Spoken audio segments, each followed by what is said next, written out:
Ito po, magluluto tayo ng tilapia. Ito po ay gagawin kong steam na tilapia na lalagyan natin ng ganitong mga panahog.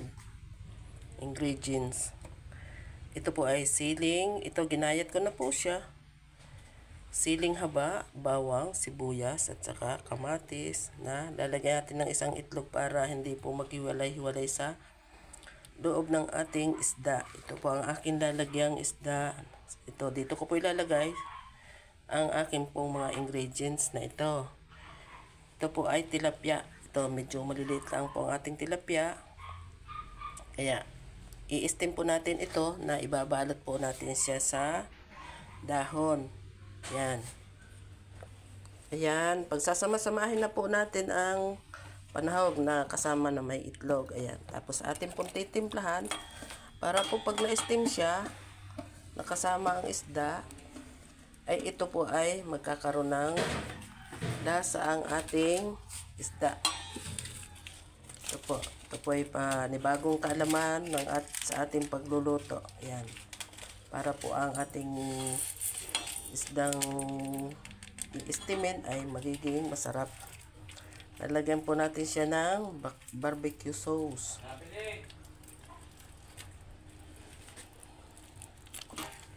Ayan, lalagyan po natin siya niyan.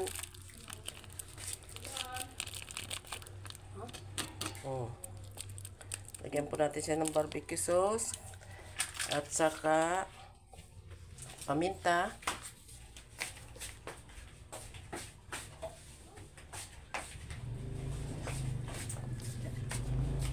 Ayan, kaunting paminta lang po.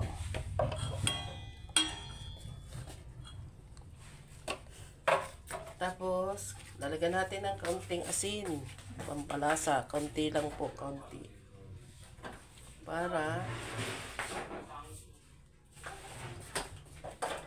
Para po magkaroon ng lasa. Hindi po pwedeng maraming asin dahil ang atin pong tilapia ay atin po itong naibabad na marinate na po natin sa suka na may pasensya na po, medyo malikot ang aking camera dahil wala pa akong tagahawak. Ayan.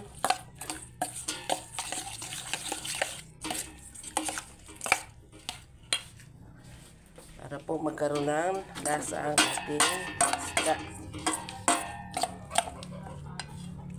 Ayan. Lagyan natin po ng lasa. Lalagyan din po natin siya ng lemon.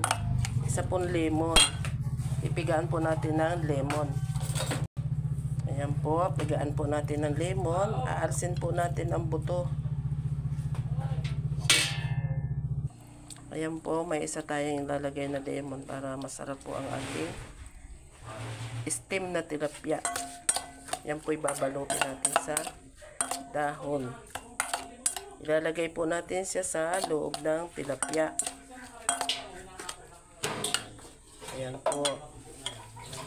Ngayon, ilalagay na po natin siya sa ayan pong tilapia. Yan, inano ko na po yan. Yung hinati ko na ang loob para maipasok natin ang tilapia.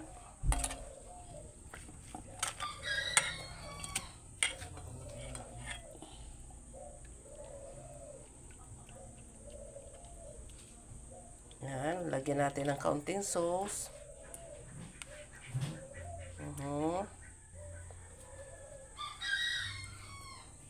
Tapos ilagay muna po natin sa isang tabi para po mabuhusan natin mamaya ang sa sauce po niya, pinakasabaw atin pong pag-aanuhin. Bubuhusan natin ng kaunting kuwan ang katawan para po magkaroon din ang lasa ng kanyang skin, balat ba. Ayan. Hanggang sa po ay maubos itong ating ilalagay po natin lahat yan sa loob ng tilapia. Ang tilapia ko po ay ilang piraso lang. Ayan o, kaunti. Ilang piraso lang.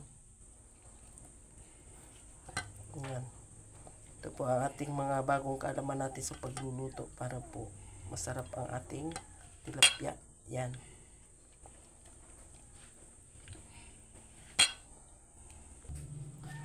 Ayan po.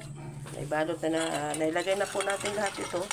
Ngayon, itong sauce pong ito, ano naman natin sa, ayan, sa katawan ng isda para po siya ay may lasa. Tapos ito pong ano, ayan, ibabalutin na natin siya sa dahon.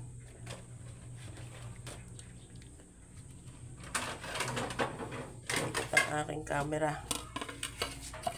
Ayan, babalot po natin siya sa dahon na parang suman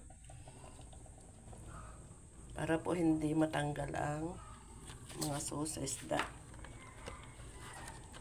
Ayan. Ayan po. Ayan, tatalian po natin yan ng ganyan para hindi po siya bumuka habang siya ay naluluto. Ayan, yan po ang gagawin natin sa isdang ating binalot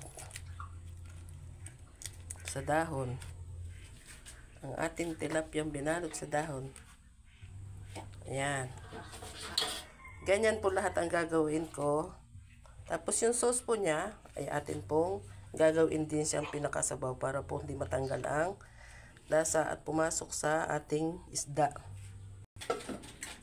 Ito na po ang ating binalot na tilapia. At ito po ay ating pakukuluan din po ito sa kanyang, ito po yung kaninang sauce.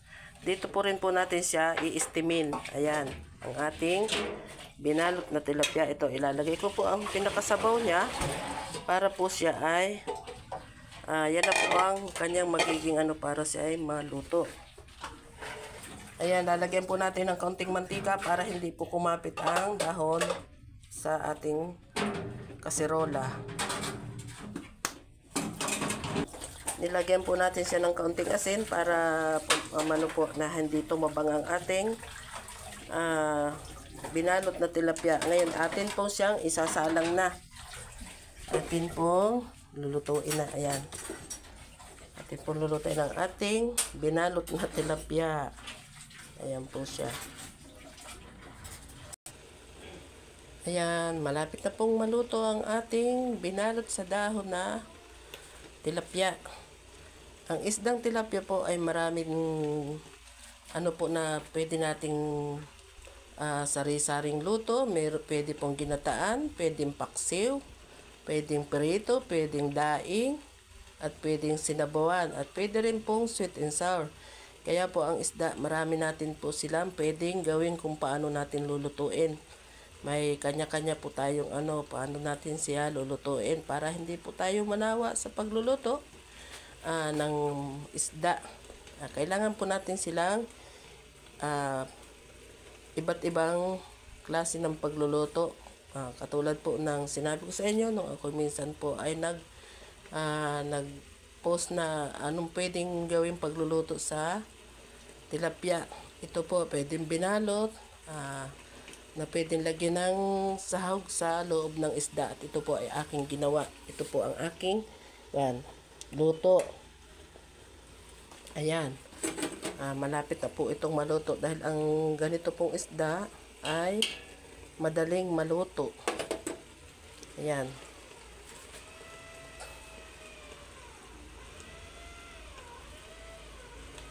Medyo paiga-igahin po natin at para maahon na po natin siya maya-mayang kaunti. Ayan, luto na po tayo ating isda at ating pong titingnan ng isa at para po tayo ay makakain na.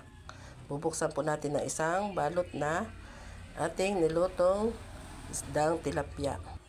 Ayan, ang ating nilutong tayo po ay ating pong bubuksan para po tayo makakain at inyong makita ang aking binalot na tilapia.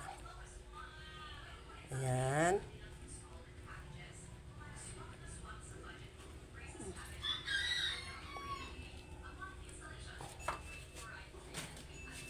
Ito na po ang ating binalot sa dahon na tilapia. Hindi na po tayong kumain at tanghali na. Sana po magustuhan yung aking nilutong binalot sa dahon na tilapia na with my ayan po siya. Ayan, nandito po ang ayan po siya. Ayan.